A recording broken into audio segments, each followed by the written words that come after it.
entrepreneur, Paula Pixie Dezzutti has distilleries, the Skirt Magazine, and now a top honor from Forbes Magazine.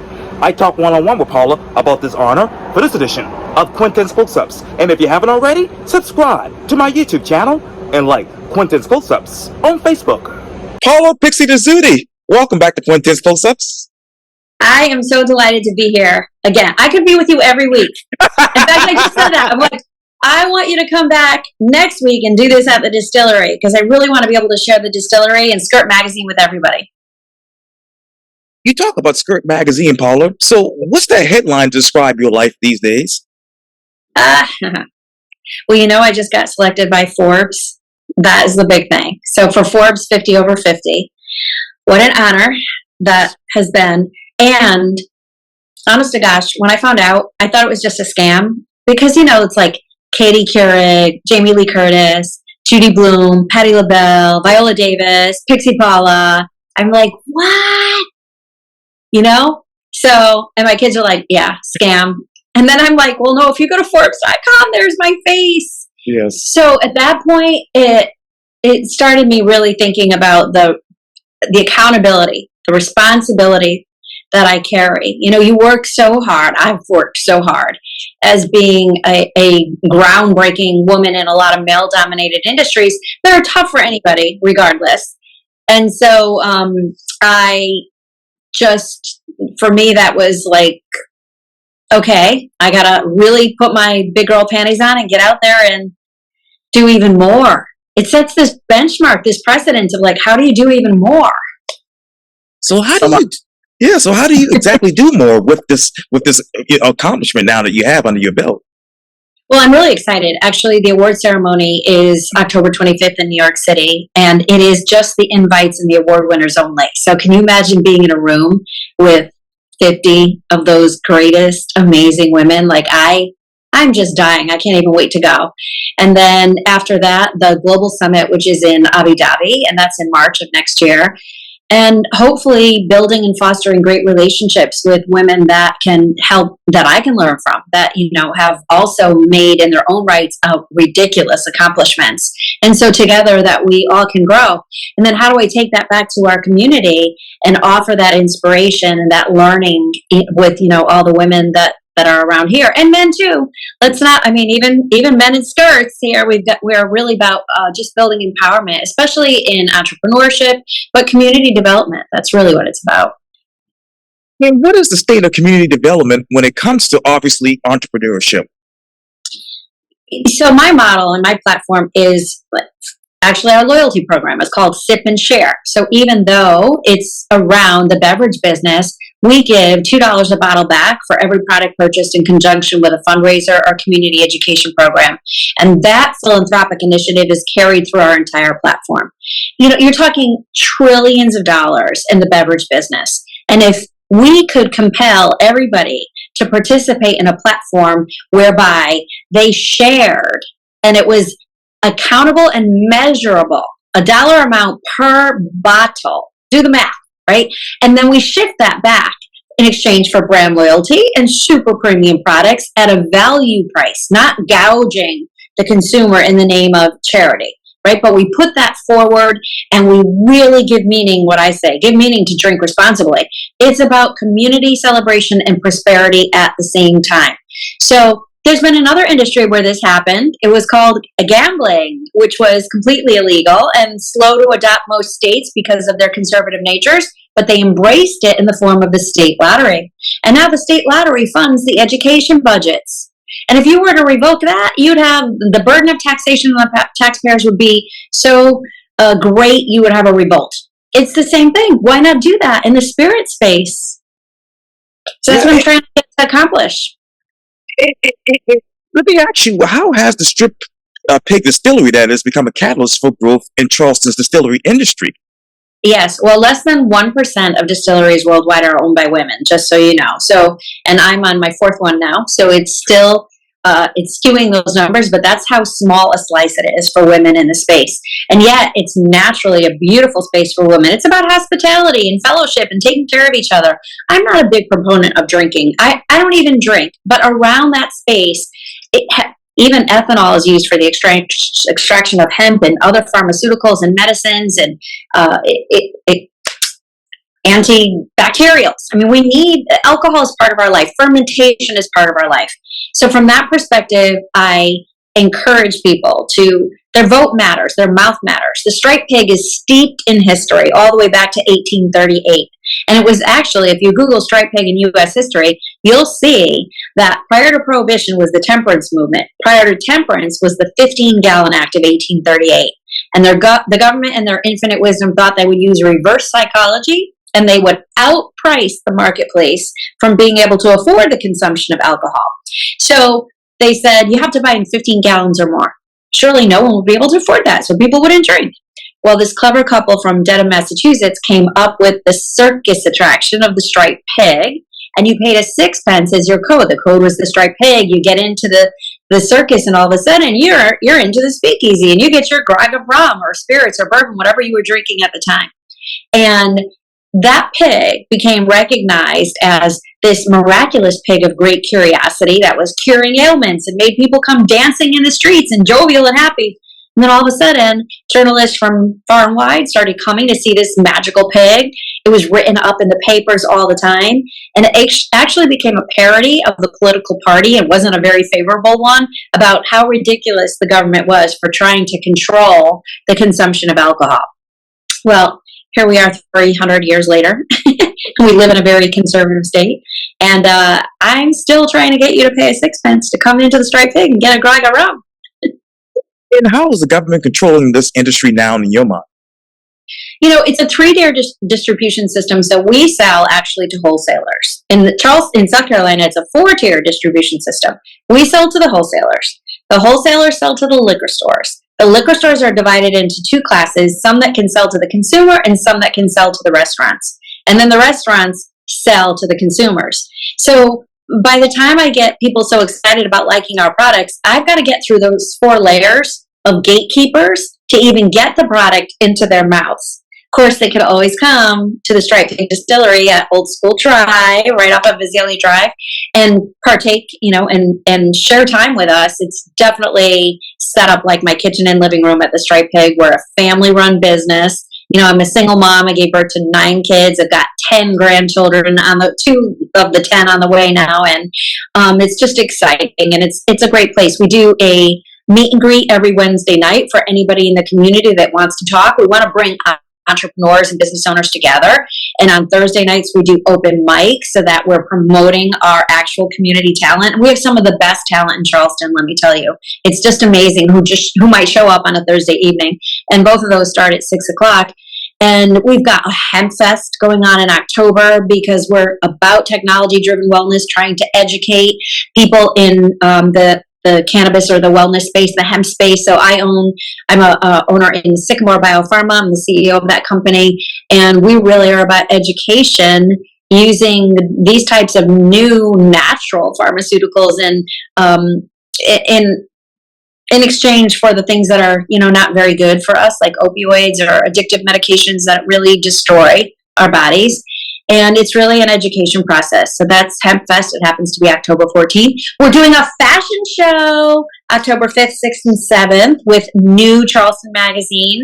In fact, we have a Milan presenter, Alicia Perlo, who's coming to let us get a glimpse into the new Milan collection. I saw some last night. It's pretty crazy good.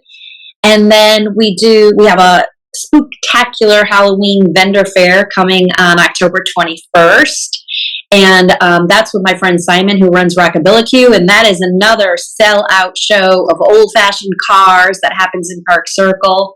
And then just, we have events going on all the way. We really want to be the entertainment hub of the South and allow people to come together as a community with parking, because that is a problem in Charleston. So you have got to come over. I will. I definitely will. I'll come by later this week. Absolutely. But going back to the distillery, Ms. Paula, let me ask you this. What does the consumer want versus what the restaurants want? That's a good question. Mostly the restaurants are forced to carry either what their higher ups say, right? Or who is paying the slotting fees or wherever the money goes. This does make it challenging when you're an independent entrepreneur like myself, because I am not owned by a conglomerate. I'm not owned by $1 billion company. This is like little old me and my kids trying to make this happen. And I'm proud. I'm proud of the fact that I own my companies, but it's also very challenging to run these big operations out of cash flow. Not by choice, mostly because I was told no, right? The vision is too big, or women in the space. It's really hard for women entrepreneurs to get the funding, for any entrepreneur, but for women especially. We say that it's out there and that the resources are there, but they're not. They are not there. And so it is important for the consumer to want to support women-owned businesses, to want to support craft. We do things not in a big way. We're doing things a little bit at a time. If you come in and you want our bourbon barrel program, you literally will go and you can get a bottle of what's about to be 7-year-old bourbon, and we go out into the back room right with you, and we are sucking it out of the barrel right there in front of you and putting it into your bottle. That is an experience that you can't really get anywhere. And those barrels continue to age until each consumer comes in and draws out their share. Those are, once in a moment, Kodak events we used to call them, remember? Because it's just priceless what that experience is like for the consumer. And we have a variety. We do vodkas and rums and bourbons and gins and tequilas and moonshines and all kinds of whiskeys. We concentrate on bourbons. And then, I'm not sure you knew this, but I also am an owner in Ghost Monkey Brewery. Right. So, yes. So we've got 20 of the best beers out in the marketplace. And our intention is to bring the brewery, the distillery, the dispensary, and the winery all under one roof, right there on Azalea Drive. So let me ask you this: when you're talking about beer, Miss Paula, what trends are you currently looking at? Okay, so we just did this. We're about to release a 1-year-old bourbon barrel beer. We took one of our best beers. It's called JoJo, and it's got a little bit of a coffee and a cherry base to it. It's just one of my favorites. And put that in our bourbon barrel. So we bottled out some bourbon. We took the bourbon barrel and we put the beer in it. And that's been aging for a year. We're only going to get 100 bottles out of that barrel, but that is ready to be tapped. We are preparing that now. The bottles just came in last week. So there's an experience that's really unique and different. The beer is going to be out of this world, I know. It's just going to be crazy good to begin with. But, we'll do those kinds of events over and over again. That's a trend, doing something that's bespoke and different. And, I'm talking to celebrities all the time about the same thing. What's the angle that we can have here? I created the first NFT in the spirit space. My book, actually, Alphabet Soup, the ABCs and 1, 2, 3s of NFTs and everything blockchain acronyms, is a #1 bestseller on Amazon. And the whole idea behind that was to educate the consumer, to educate the reader about not being so afraid of this fast-paced technology, but to recognize how we've been part of it right along. So I talk about Morse code moving into emojis and emoticons and NFTs, right? And look at what we have, the world of memes that we have now, and ChatGPT and artificial intelligence. So I talk about all those things in the book in a way that breaks it down and puts it to familiarize it and how you will adapt those utilities of those new technologies in your everyday life. Most people are using it already and they don't really understand. So we break it down, talk about trending. So letting NFTs become the way of the future, not the crazy, expensive, ridiculous, overpriced digital artwork. That happened for sure. And many, many multimillionaires were made out of that. But it's really the utilization of the underlying technology of the smart contract that drives ownership and protected ownership in the industry. So using NFTs right now to raise funds for projects, that is definitely trending. And we're focusing on that with our bourbons, with our beers, with our cannabis space. I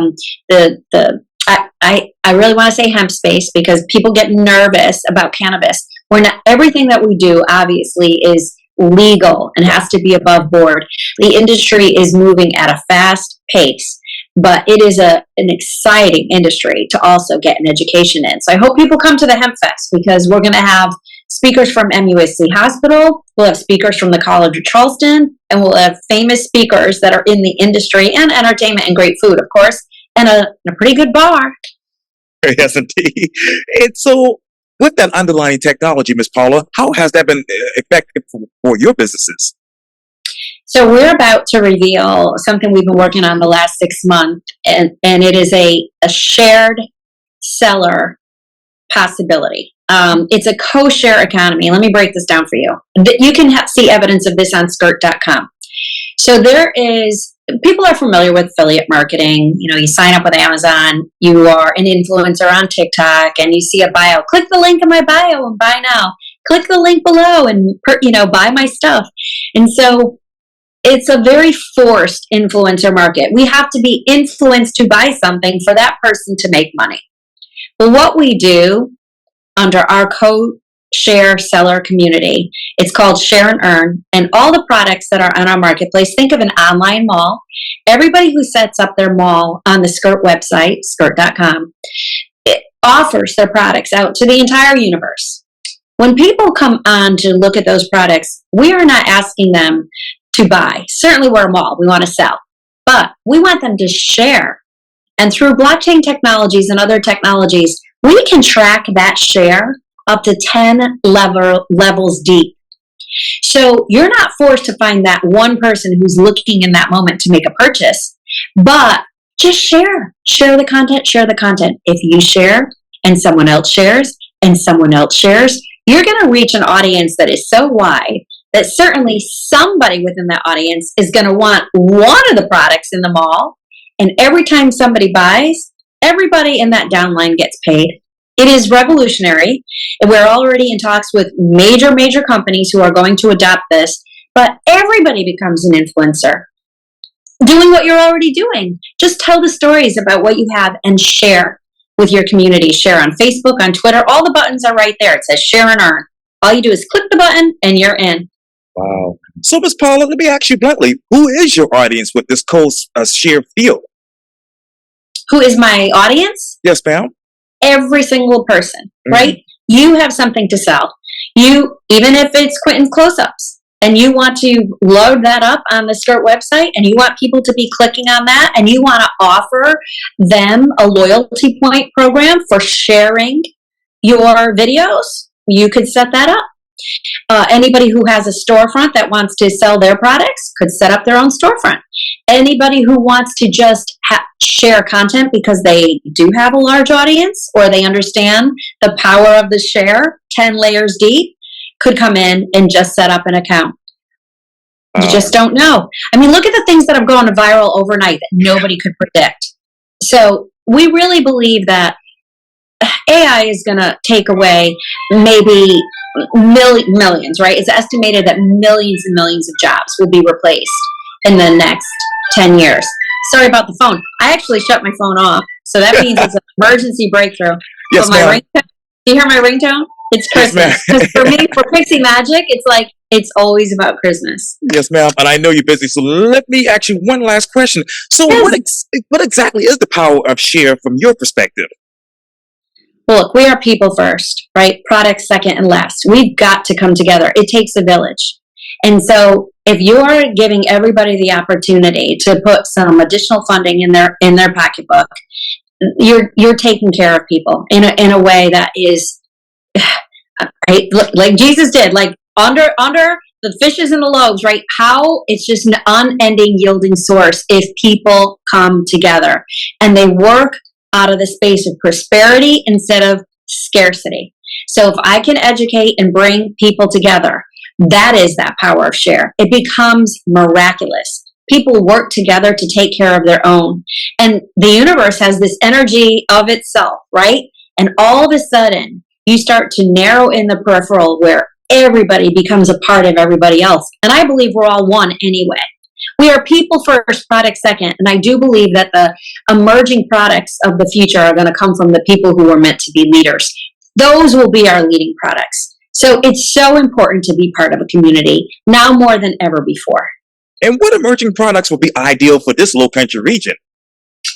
Okay, it can be anything, right? I am literally concentrating on the knowledge that we have from MUSC research on off-staving cervical cancers, and we are doing a vibrator and a high-dose CBD lube gel.